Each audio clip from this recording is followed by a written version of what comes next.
Hello student, welcome on my channel study with Srishti. पिछले lecture में हम लोगों ने पढ़ा था कि रो रिड्यूस्ड एचेलॉन मैट्रिक्स और कॉलम रिड्यूस्ड एचेलॉन मैट्रिक्स क्या होता है और उससे रिलेटेड कुछ एग्जांपल कर लिए थे। आज हम पढ़ेंगे कि normal form of a matrix या फिर कैनोनिकल फॉर्म।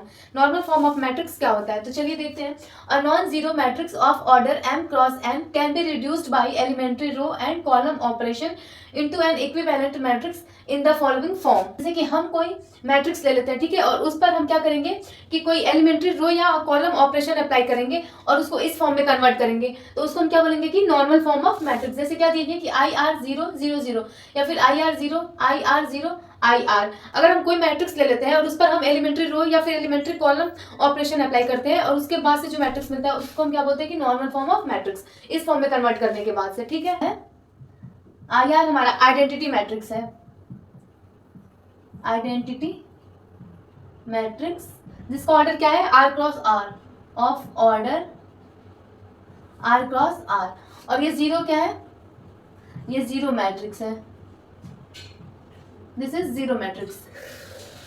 अब जैसे मान लीजिए इसके ऊपर अगर हमको कोई 2 क्रॉस 2 का मैट्रिक्स लेना है, ठीक है, अगर ये I2 हो, मान लीजिए अगर हम इसके ऊपर I2 लिखे, ये 0 0 0, हम इसको कैसे लिखेंगे, ये हो गया हमारा कि जैसे 1 0 0 1 फिर 0 0 0 0 0, ठीक है।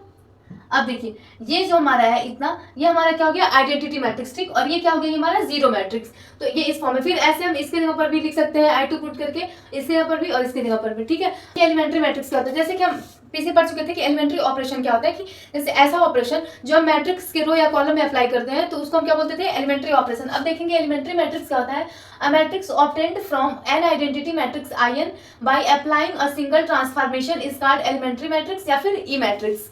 मतलब कि किसी भी आइडेंटिटी मैट्रिक्स पे अगर हम सिंगल ऑपरेशन अप्लाई करते हैं, किसी भी आइडेंटिटी मैट्रिक्स पे अगर हम सिंगल ऑपरेशन अप्लाई करते हैं, मतलब कि अगर रो ऑपरेशन अप्लाई करते हैं या फिर कॉलम ऑपरेशन अप्लाई करते हैं, उसके बाद से जो मैट्रिक्स मिलता है उसको हम क्या बोलते हैं, एलिमेंट्री मैट्रिक्स। जैसे देखिए कि ये कोई मैट्रिक्स है, ठीक है, I3 इक्वल टू ये दिया है। अब हमको इसका ई मैट्रिक्स निकालना है, तो क्या होगा, ये ई मैट्रिक्स इक्वल टू, अब हम इस पर क्या करेंगे कि कोई सिंगल ऑपरेशन अप्लाई करेंगे, ठीक है। अगर हम रो ऑपरेशन अप्लाई करते हैं और अगर हम ये R3 के जगह पर हम लिख देते हैं कि R3 प्लस 2R2, ठीक है, ये सिंगल ऑपरेशन अप्लाई कर रहे हैं, तो ये क्या हो गया, 1 0 0 0 1 0 और R3 प्लस 2R1 कर लेंगे, ठीक।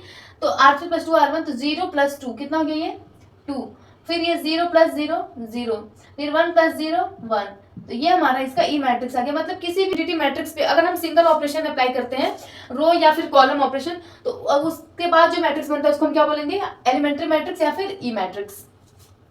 अब देखिए 6 एलिमेंट्री ऑपरेशन क्या है कि RIJ, मतलब कि RIJ का मतलब क्या हुआ कि हम RI को और RJ को आपस में इंटरचेंज कर दिए, ठीक है।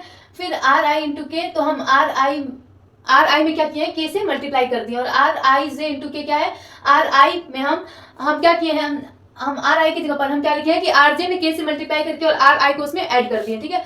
फिर ये क्या है, CIJ का मतलब क्या है कि CI और CJ को आपस में इंटरचेंज करके लिख दिए, ठीक। फिर CIK क्या है कि हम क्या करेंगे कि CI में K से मल्टीप्लाई कर देंगे, और ये 6 क्या है कि CIJ K, तो CI में हम क्या किए कि CJ में हम K से मल्टीप्लाई करके और CI को ऐड कर दिए, ठीक है।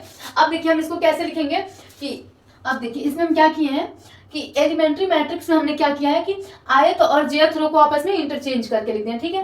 फिर सेकंड में हम क्या किए हैं कि एलिमेंट्री मैट्रिक्स में हमने ith रो में k से मल्टीप्लाई कर दिया। थर्ड हमने क्या किया है कि एलिमेंट्री मैट्रिक्स में हमने क्या किया कि jth रो में k से मल्टीप्लाई करके और ith रो को ऐड कर दिया, ठीक। फिर फोर्थ क्या है, हमने फोर्थ में क्या है कि हम क्या किए हैं कि ith कॉलम को jth कॉलम में इंटरचेंज कर दिए, ठीक है, ith कॉलम और jth कॉलम को आपस में इंटरचेंज कर दिए हैं, ठीक। और ये फिफ्थ क्या है कि हम ith कॉलम में k से मल्टीप्लाई करके लिख दिए। और सिक्स क्या है कि हम क्या किए हैं कि jth कॉलम में k से मल्टीप्लाई करके और ith कॉलम को ऐड कर दिए हैं, ठीक। तो ये हमारा 6 एलिमेंट्री ऑपरेशन हो गया। अब देखिए एग्जांपल लिखेंगे।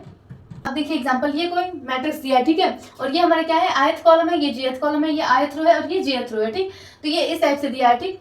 अब देखिए अगर हम फर्स्ट ऑपरेशन जब अप्लाई करेंगे तो ith रो और jth रो को आपस में इंटरचेंज कर देंगे, ठीक। तो ये ith रो और ये jth रो है, ठीक है, तो आपस में इंटरचेंज करेंगे तो ये यहाँ और ये यहाँ लिख देंगे, ठीक। फिर सेकंड जब अप्लाई करेंगे हम तो क्या करेंगे कि हम ith रो में k से मल्टीप्लाई कर देंगे, तो ये ith रो हमारा हो गया, ठीक है। अब हम इसे जब k से मल्टीप्लाई करेंगे तो ये 0 0 0 यहाँ पर k हो जाएगा और ऐसे फिर ये पूरा ऐसे चेंज हो जाएगा, ठीक है।